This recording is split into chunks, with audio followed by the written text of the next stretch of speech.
Enigmagia. El Grimorio Astral. Dios no castigará a Lucifer, porque nunca pecó, y lo ama. Durante siglos, los textos religiosos que refieren a la figura de Lucifer, principalmente en la Biblia, han indicado que éste traicionó a Dios, o que pecó contra Dios, que quiso sublevarse o superar a Dios y que era perfecto, hasta que se halló maldad en él. En este programa iniciaremos una serie de análisis detallados sobre este tema complejo pero apasionante. De antemano, agradecemos su valiosa colaboración dando me gusta a este video, suscribiéndote al canal si aún no lo has hecho y activando la campanita de notificaciones. Para empezar, debemos indicar que los teólogos y religiosos siempre han considerado a Lucifer como el mismo Satanás debido a las interpretaciones teológicas realizadas por Orígenes de Alejandría desde el siglo III. No obstante, la identidad de cada uno de ellos y su clara diferencia será objeto de análisis en otro programa, atendiendo tanto a textos bíblicos puntuales como a otro libro canalizado que da mayor apertura y claridad sobre la identidad de estos seres. No obstante, se aclara específicamente que, en este programa se mencionará ambos nombres como si fuesen el mismo, no porque se tenga la intención de arrastrar ese mismo concepto de identidad o coincidencia de uno u otro, sino debido a una cuestión práctica pues siempre los han visto como si fuesen el mismo ser. Esto en las numerosas traducciones y versiones distintas de la Biblia, así como en cientos de interpretaciones de los teólogos más conocidos. Según la historia, se dice de Lucifer que, seducido por su propio orgullo, arrastró a una gran parte de los ángeles que adoraban a Dios, provocando una rebelión cuyas consecuencias últimas son la existencia del dolor, la maldad y la muerte en el mundo. Es por ello que Lucifer es considerado desde entonces como el ideólogo del mal, el instigador del lado oscuro del hombre, el tentador primero. Según el teólogo Louis Perry Chafer, Lucifer deseaba ascender al cielo, exaltar su trono sobre las estrellas de Dios y ser semejante al Altísimo. En la consecución de este fin, él echaría mano de sabiduría y poder inmensurables, debilitaría a las gentes, haría temblar la tierra, trastornaría los reinos, convertiría el mundo como un desierto, asolaría las ciudades y rehusaría poner en libertad a sus presos. Concepto este sacado del mismo texto de Ezequiel que analizaremos en este programa. Los textos bíblicos del Antiguo Testamento muchas veces dan detalles extensos y altamente pormenorizados sobre aspectos propios de la convivencia de Jehová con el pueblo de Israel.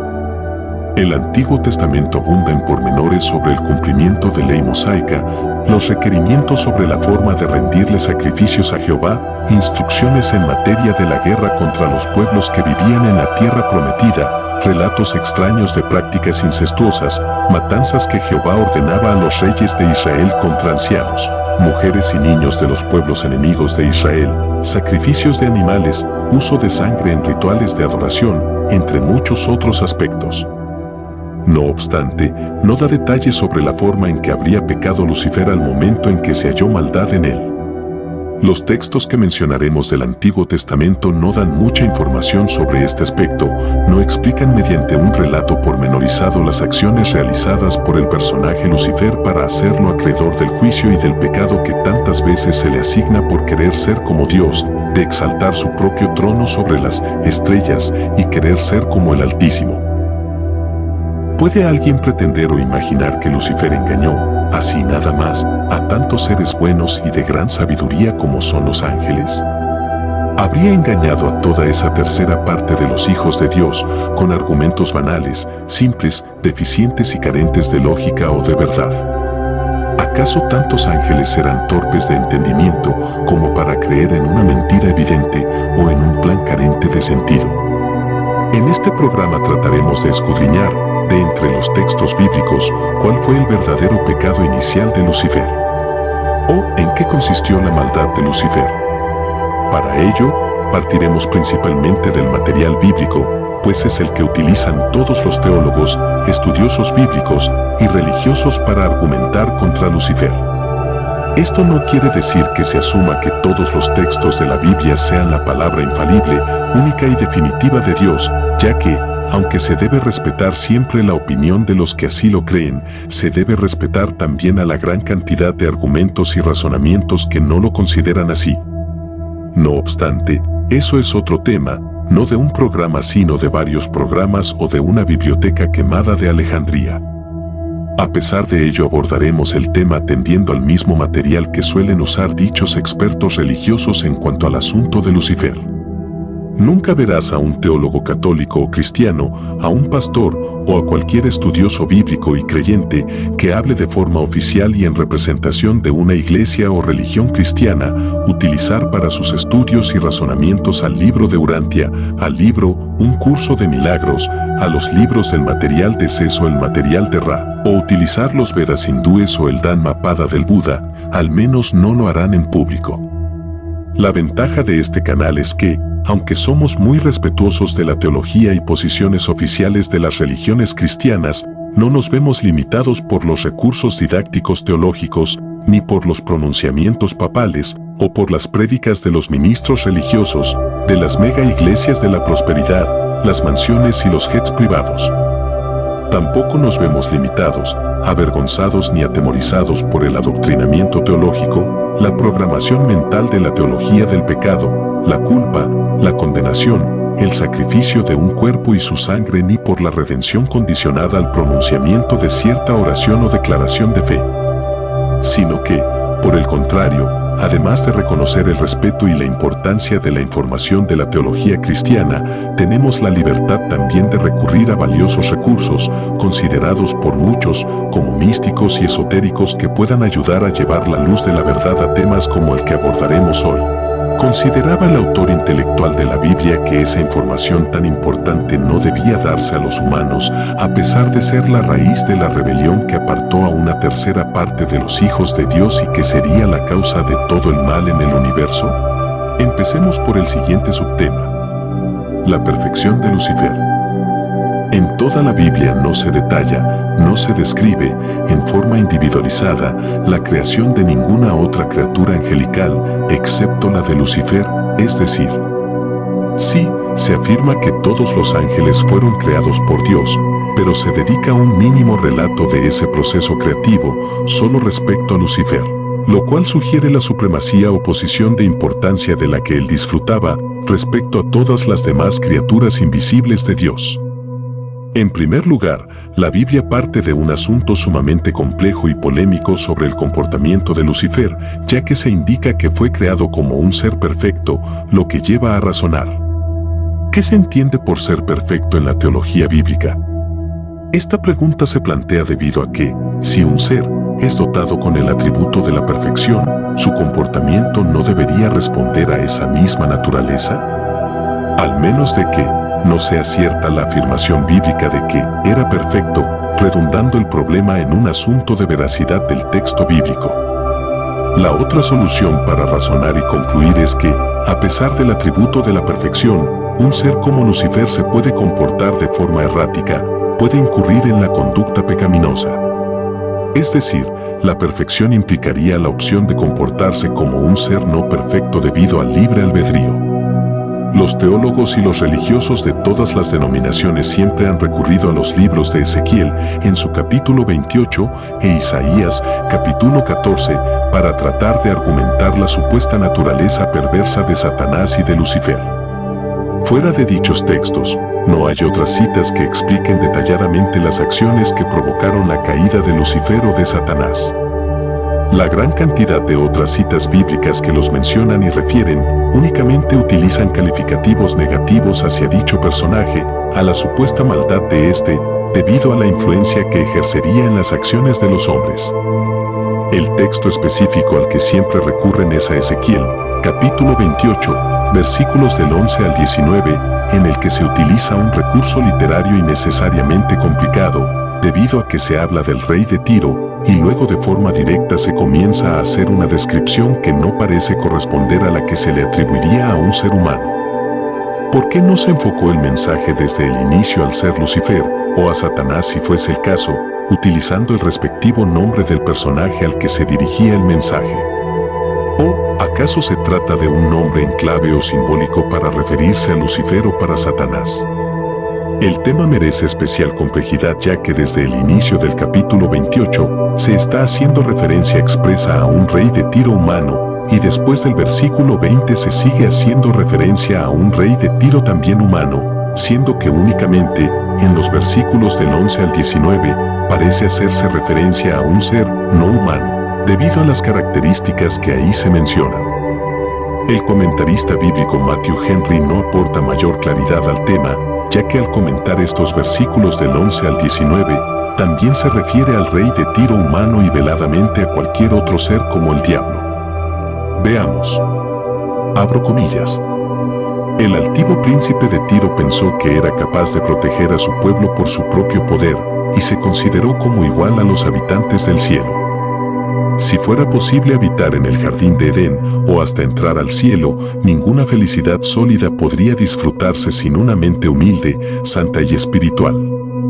Todo orgullo espiritual es especialmente del diablo. Los que lo consienten deben tener la expectativa de perecer. Cierro comillas, fin de la cita. En el mismo sentido, el comentario de la versión de la Biblia Plenitud, así como el comentarista Jamieson Fausset Brown, al analizar este pasaje, reconocen que el contexto no ayuda a que se interprete que el pasaje se dirige exclusivamente a Lucifer o a Satanás, ya que el capítulo 28, en su contexto completo, se refiere principalmente al rey de Tiro, que en ese entonces era Tobal II, y termina por mezclar la referencia a este, como a Satanás y también al mismo Adán, por su caída y salida del Edén.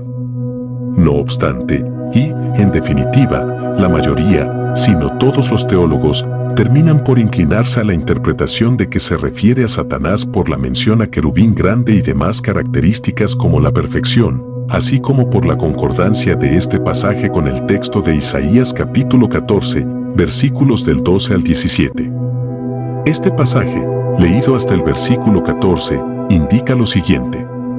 Isaías capítulo 14, versículos del 12 al 14, como caíste del cielo, oh lucero, hijo de la mañana. Cortado fuiste por tierra, tú que debilitabas a las naciones. Tú que decías en tu corazón, subiré al cielo, en lo alto, junto a las estrellas de Dios, levantaré mi trono, y en el monte del testimonio me sentaré, a los lados del norte, sobre las alturas de las nubes subiré, y seré semejante al Altísimo. Fin de la cita. No obstante, en estos pasajes del libro de Isaías, tampoco se da cuenta de cuál fue el pecado o maldad terrible cometida por Lucifer, o eventualmente por Satanás, ya que sea uno u otro, únicamente se indica que tenían un ferviente anhelo en su corazón de ser como su Padre, como su Creador y que querían estar a su lado. La mayoría de los comentaristas bíblicos, cuando se refieren a este pasaje, junto al de Ezequiel, capítulo 28, tratan de hacer un abordaje moral sobre el comportamiento del rey de Tiro o del mismo Lucifer.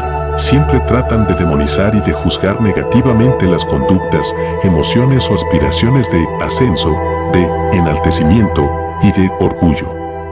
Se ve con malos ojos la idea de pretender subir y llegar a lugares altos de la evolución espiritual, esto debido a que tratan de presentar la idea de que eso solo es posible para un ser como Dios y que quien quiera llegar a esa posición es malvado. Parten del supuesto de que Dios no quería que nadie llegase hasta donde Él está, a su misma esencia, a su misma vibración.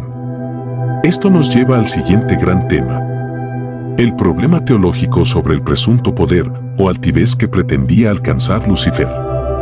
Con esta forma de pensar, los teólogos nos presentan al Dios bíblico como alguien que no quiere que lleguen hasta Él, que no desea que se alcance la posición prominente que éste ostenta, como si se tratase de una posición espacio-temporal y jerárquica en un trono físico o aún etérico, en el que solamente se llegaría siendo el más poderoso. Parten del hecho de que Dios posee características psicológicas antropomórficas y que alguien más no debería estar en ese nivel. Nos presentan a un Dios celoso de su posición, un Dios temeroso e intolerante de que alguien más llegue a alcanzar su nivel de poder, aun siendo un hijo bueno, de gran sabiduría y creado perfecto en todos sus caminos. ¿Cuál sería el problema de una conducta como esa? ¿Cuál es el inconveniente de querer y anhelar ser como Dios, de estar a su lado y ser semejante al Altísimo? ¿No son esos los anhelos y metas deseadas por cualquier hijo respecto a su padre, ser como él y estar junto a él? ¿Cuál sería el inconveniente de esa meta o proyecto, si después de todo, ser semejante a Dios significaría ser y poseer las mismas características y atributos de Dios, que son tan hermosas como ser el amor absoluto, amor infinito, bondad absoluta, ser paz eterna, sabiduría sin límites, entre otras? ¿No son deseables esas mismas características en niveles tan altos como los niveles que pretendía Lucifer? ¿O acaso, no serían esas las características que hubiese obtenido Satanás o Lucifer de haber logrado su anhelo de ser como el Altísimo? Los teólogos, estudiosos bíblicos, sacerdotes, pastores o ministros de todas las religiones y denominaciones cristianas siempre han concluido o interpretado que el deseo de Lucifer de ser como el Altísimo era para obtener su nivel de poder, a pesar de que dichos pasajes no indican que la intención de Lucifer fuese únicamente obtener esa característica de Dios. Parece ser que, para los teólogos y estudiosos bíblicos, el concepto dado por la Biblia de ser como Dios, ser semejante al Altísimo, implicaba únicamente la característica de ostentar el poder absoluto.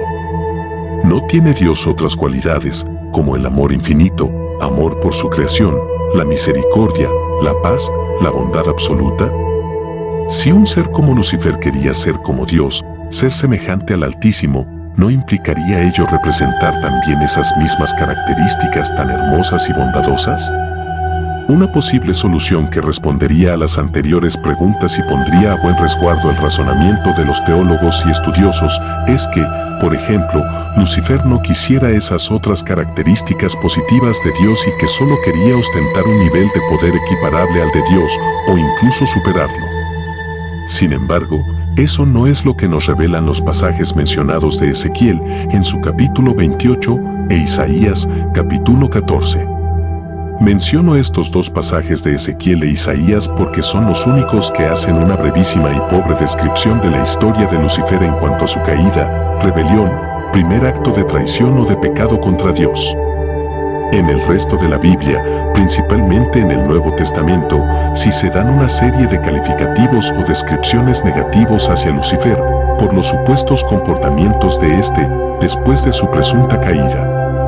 No obstante, esos comportamientos a los que se alude en varios pasajes bíblicos no se detallan ni se explican de forma directa, sino completamente indirecta y generalizada por la presunta influencia negativa de Lucifer en el comportamiento de los demás ángeles y en los seres humanos, por acusarlos o tentar a estos últimos.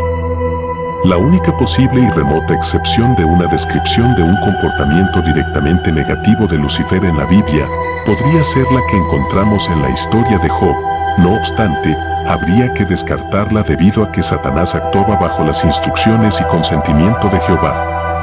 Si analizamos el asunto desde un punto de vista humano, con las limitaciones de raciocinio de ello implica, tendríamos que saber que, si Dios es todopoderoso, como afirma la Biblia, y si creó a Lucifer como un ser bueno, perfecto y de gran sabiduría, no debería concebir la idea de que Lucifer, su hijo amado, llegase a alcanzar su mismo nivel de poder. Un ser todopoderoso es uno que tiene todo el poder que existe, incluyendo el poder que ostentan otros seres menores, seres creados y en proceso evolutivo. Es decir que, si Dios es todopoderoso, cualquier intento de Lucifer o de cualquier otro ser de llegar al mismo nivel de Dios sería completamente imposible. Entonces, ¿por qué razón se molestaría Dios con Satanás si éste intentara realizar algo totalmente imposible? Al haber creado Dios a Lucifer, sería el responsable único y absoluto de las características, naturaleza, alcances o límites de ese ser creado. Es decir, Dios debió deslindar o limitar las capacidades cognitivas, evolutivas o la capacidad de empoderamiento de Lucifer.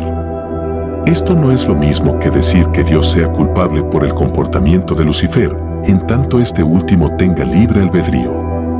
Lo que estamos diciendo es que Dios sería responsable de que Lucifer tuviese límite o no, en cuanto al nivel de poder o de sabiduría que podría alcanzar en su configuración como un ángel, hijo de Dios. Por otra parte, si la idea de Dios fue crear a Lucifer como un ser que pudiese evolucionar libremente a niveles de poder y de sabiduría ilimitados, podríamos concluir que a Dios no le preocupaba, en lo más mínimo, que su hijo amado Lucifer alcanzara niveles de poder o de sabiduría tan altos.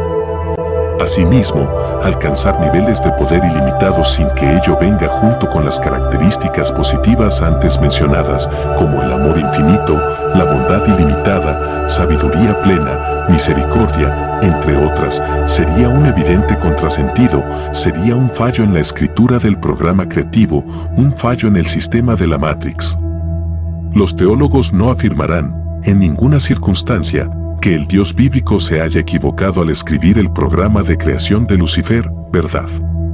En los próximos programas analizaremos los otros pasajes bíblicos en los que se mencionan calificativos negativos de Lucifer o se le atribuye alguna conducta pecaminosa. No los hemos abordado en este programa por cuestión de duración y del formato de los programas del canal, y debido a que, a diferencia de los antes estudiados de Ezequiel y de Isaías, que se refieren al primer momento en que se halló maldad en Lucifer. Todos los demás pasajes bíblicos que restan por analizar se refieren a momentos posteriores al de su presente caída. Asimismo, en próximos programas de esta misma serie titulada Dios no castigará a Lucifer porque nunca pecó, confrontaremos el juicio de condenación eterna que se hace contra Lucifer en el libro de Apocalipsis, en contraposición con las enseñanzas de otros libros canalizados de espiritualidad profunda y de gran trascendencia. Agradecemos tu valiosa colaboración dando me gusta a este video, suscribiéndote al canal si aún no lo has hecho y activando la campanita de notificaciones. Esto fue todo por hoy. Gracias por acompañarnos. Esto fue Enigmagia, el Grimorio Astral. Hasta nuestro próximo encuentro con la magia.